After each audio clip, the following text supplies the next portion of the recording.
Salah satu tugasnya Nabi Sulaiman itu adalah menghilangkan ilmu sihir yang ada di dunia. Maka Nabi Sulaiman itu pernah mengurung banyak sekali kitab-kitab ilmu hitam di bawah istananya dia di Israel Raya. Israel Raya itu mana? Ya sekarang yang kita lagi bahas ini. Sekarang yang kemudian kita sebut dengan Baitul Maqdis itu ada the Solomon Kingdom. Nabi Sulaiman hilang, itu kerajaan Israel Raya pecah jadi 12 kerajaan. Persis seperti Bani Israel jumlahnya 12 klan. Maka singkat cerita, Allah murka. Salah satu yang Allah kirimkan justru bukan orang beriman, tetapi justru orang yang lebih parah lagi yang menyerang mereka, yang kita kenal dengan nama Nebukadnezar. Itu datang dari Babilonia, itu kayak air bah nyerang Israel, itu hancur berantakan, mereka diperbudak sama Babilonia. Nah, tapi ditinggal 2 klan di situ, Benyamin sama Yehuda. Yehuda ini yang kemudian bikin masalah karena kemudian dia mengeduk kitab-kitabnya Nabi Sulaiman tadi. Itu kalau kalian mau nonton film National Treasure tuh, siapa yang main? Nicolas Cage. Nah itu, jadi dikeduk itu kemudian istananya Nabi Sulaiman, dibaca kemudian ilmu-ilmu hitam yang ada apa, kemudian diasimilasikan dengan pemahaman Islam yang sebetulnya benar. Maka kemudian muncullah aliran-aliran Karbalah yang kemudian turun-temurun sampai sekarang. Rispo lebih paham ceritanya apa aja Bu? Pecahannya tuh jadi ya kayak Freemans. Ya, jadi segala rupa aliran sesat yang mereka punya sampai sekarang, aliran satanik yang mereka punya sampai sekarang. Bahkan mereka akhirnya membuat sebuah kitab rujukan tersendiri namanya Talmud.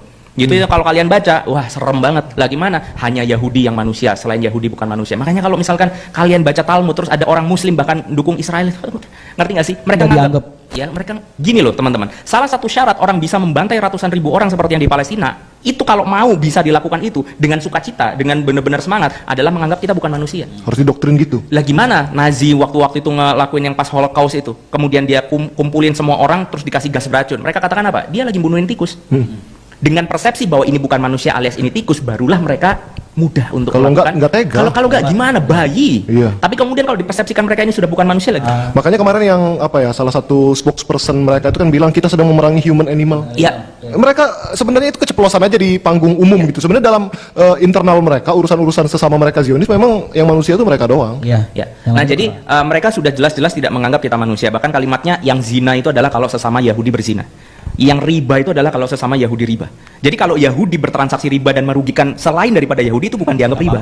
Yahudi, mohon maaf ya, menzinai selain Yahudi itu bukan masalah zina buat mereka. Zina itu antar mereka. Sampai segitunya mereka mendudukan posisi klan mereka. Kita lanjutin ya.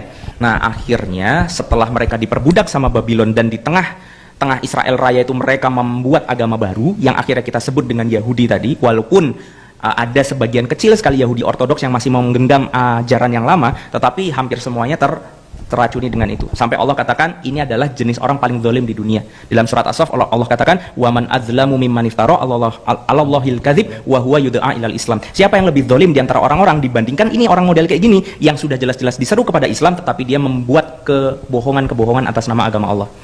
Kita lanjutin ya. Jadi sekarang urusannya 10 klan Yahudi di Babilonia jadi budak, 2 klan di Israel Raya bikin agama baru. 10 itu kudeta.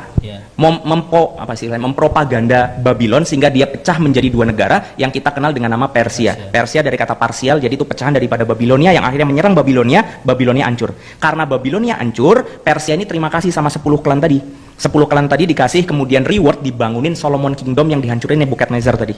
Jadi dibangunin Solomon Kingdom untuk yang kedua kalinya. Jadi yang sekarang mereka lagi hadepin itu yang katanya disebut tembok ratapan adalah sisa daripada The Solomon Kingdom, itu sejatinya adalah yang dibangun sama Persia, bukan yang di masa Nabi Sulaiman. Nah, ketika 10 klan ini dibalikin nih ke Israel Raya, 1 klan belok ke selatan.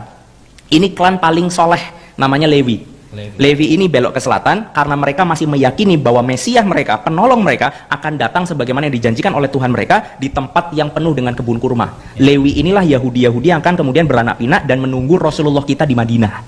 Itulah kenapa di Madinah ada Yahudi. Itu keturunan Lewi yang pindah ke selatan.